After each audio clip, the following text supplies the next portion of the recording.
গত দুদিন ধরে ফেসবুকে একটা বাচ্চার ছবি দেখছেন না আপনারা? বাচ্চাটা উপরের দিকে তাকায় আছে, একটা গাছ পিছনে পুরাই পানি। ওর চোখের দিকে তাকায় আমার মনে হলো আমি ছোটবেলা থেকে এমন একটা পরিবেশের মধ্যে বড় হয়েছি, আসলে আমার আশেপাশে কেউ ছিল না। ওই বাচ্চাটাকে যেরকম মানুষ দেখে মায়া লাগলো বা কোনোভাবেই মিডিয়ার সামনে আসলো, এরপর কিন্তু তাকে উদ্ধার করা হয়েছে। ওর মা বাবা কেউ কিন্তু বেঁচে নাই। আসলে আমি এমন একটা জায়গা থেকে উঠে আসা মানুষ যে মনে হচ্ছিল আমি সমুদ্রের মাঝখানে পড়া, ওখান থেকে উঠে এসে আমি খাদিজা। আজকে আমার এই অস্তিত্ব। গুরু তো আমার মনের খবর জানে। সামান্য একজন MBBS FCBS ডাক্তার যদি একটা রোগীকে দেখেই বলে দিতে পারে আপনার এই সমস্যা আছে, আমার গুরু তো তার চাইতে অনেক বড় ডাক্তার। সে আমাকে দেখলে তো অবশ্যই আমার মনের খবর রাখে। তবে আমি কি করে এত বড় দুঃসাহস করলাম আমি নিজেও জানি না। সারা রাত্রই চলে গেল, কিভাবে গেল বুঝতে পারলাম না। মহব্বত, ভালোবাসা, সুন্দর রজনীগুলো খুব তাড়াতাড়ি চলে যায়। সময় যেন চোখের পলকেই শেষ হয়ে যায়। একদম শেষ পর্যায়ে চলে আসছি আমরা। আশিকেরই রাস্তা সোজা। মহর্ষি মোহন দত্তের একটি কালাম আছে, আমি আর কিছু জানি না, জানি কেবল দুঃখ পেলে করতে সরল প্রার্থনা। আমি নাহি জানি তন্ত্র মন্ত্র, আসন কিংবা কোনো যন্ত্র, আমারই ভাব স্বতন্ত্র, অন্ত্রে অন্ত্রে ভাবনা। আমি কিছুই জানি না, তোমার নাম ভরসা করে আমি থাকবো, তুমি আমাকে উদ্ধার করবে, সেই চিন্তা সেই আশাই আমি থাকবো। এই আশাটা যে আমি করব, আমাকে যে ভবের মায়াজালের মধ্যে তুমি ফেলে দিছ তোমার কাছে যাওয়ার জন্য, আমি যখন তোমার দিকে অগ্রসর হই তখন আমার পিছন থেকে যে পিছুটান আসে, সেই পিছুটান তো বাবা আমি ছাড়তে পারি না। এই যে এক ভবের মায়াজাল, আমি বুঝি, আমি বুঝেও তোমার কাছে যাইতে পারি না, কারণ আমার এই মায়াজালটা আমি কাটতে পারি না। তুমি যতক্ষণ পর্যন্ত আমাকে সেই দয়া না করবে, আমি এই ভববারে কাঁদতে কাঁদতে আমার জীবন শেষ হয়ে যাবে, কিন্তু আমি তোমার দর্শন পাবো না। বাউল মিরাজ আলী সাহেবের একটি গান স্মরণ হলো, গানটি গাইছি, আশা করি আপনাদের ভালো লাগবে।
নদীর কূলে বৈশা কান্দি আমি, সকলই হারাইয়া ভব নদী কেমনে যাই পার হয়ে।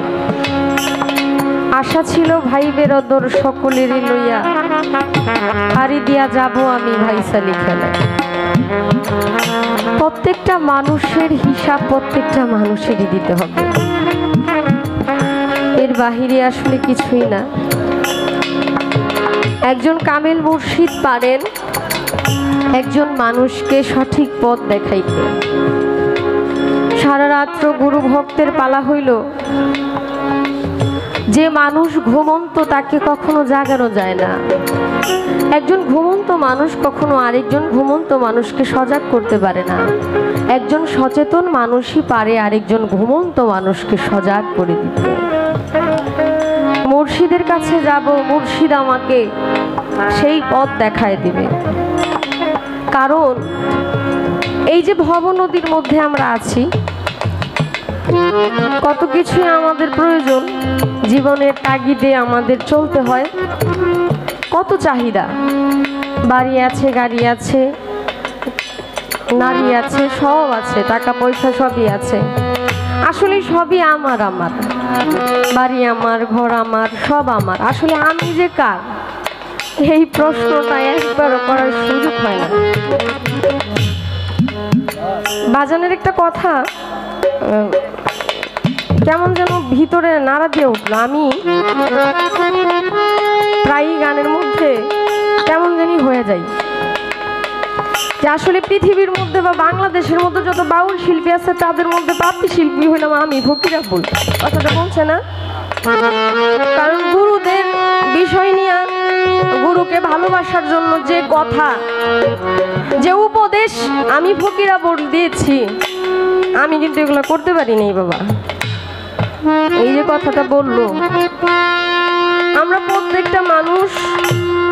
প্রত্যেকটা মানুষের ভিতর থেকেই ধরা। এই পৃথিবীর কেউ কিছুই জানে না। আপনি তো জানেন আপনি কি করছেন। আপনি চোখ বন্ধ করে পানির নিচে ডুব দিয়ে একটা মন্দ কাজের সাথে লিপ্ত হয়েছেন। এই পৃথিবীর কেউ জানে না, উনি তো জানে না। ভাবা পাগলার এক কালাম আছে, তুমি ভেবেছো কি মনে এই ত্রিভুবনে তুমি যাহা করে গেলে কেউ জানে না, বারে বারে আর আশা হবে না। এই যে আপনজন, নিজের মানুষ, যারা সকল সময় সুখে দুঃখে মানে এইটা লাগবে ওইটা লাগবে, এইটা চাই ওইটা চাই, মানে জিনিসের অভাব না থাকতেও তার এইটা চাই সেটা চাই। আমি যে অন্যায় করে এই টাকা উপার্জন করে তাকে দিচ্ছি, এর ভাগিদার সে হবে না। সে যেহেতু এর ভাগিদার হবে না, তাহলে আমার এই পাপের ভাগ কে নেবে? আমার কামেল মুর্শিদের কাছে যাইতে হবে, তবেই সে আমাকে দেখায় দিবে ওই রাস্তায় তুমি চলো, ওই রাস্তায় চললেই তুমি সঠিক পথ পাবা। আসলে মৃত্যুর কথা স্মরণ করতে হয়। মৃত্যু বড় ভয়ঙ্কর জিনিস। আমি আমার দয়ালের কাছে আজিজি রাখবো, আমার মুর্শিদের কাছে আমার চাওয়া থাকবে। আমি জানি, মনে প্রাণে বিশ্বাস করি, আল্লাহর ওলিরা কখনোই মরে না, আল্লাহর ওলিরা জিন্দা। যারা আল্লাহর ওলিদেরকে মৃত বলবে তারা কখনোই সঠিক ইমানদার না। আমার মরার সময় যেন আজরাইলের সেই ভয়ঙ্কর রূপ আমার না দেখতে হয়। আমি যেন আমার মুর্শিদের রূপ দেখতে দেখতে এই পৃথিবী থেকে চলে যেতে পারি। যখন আমার এই দেহ থেকে পিঞ্জিরার পাখিটাকে ধরে নেওয়া হবে, তখন যেন আমি হাসতে হাসতে বলতে পারি, এই নেন আপনার দেহ, আপনি আমার দেহ যেখানে ছিল সেখানে পড়ে আছে, আমার পাখিটা আপনি নিয়ে যান। আমি যেন নির্ভয়ে কথাটা বলতে পারি। কারণ আমি যে ভবের বাজারে পড়ে আছি, এই ভবের বাজার থেকে যেন আমি বেরোইতে পারি। আপনি ছাড়া আমাকে এই জায়গা থেকে বের করার আসলে কেউ নাই। ইচ্ছে করলেই এই জায়গা থেকে বের হওয়া যায় না। তাই ভাবুক কবি মিরাজ আলী সাহেব তার গানের ভাষায় বললেন, মিরাজ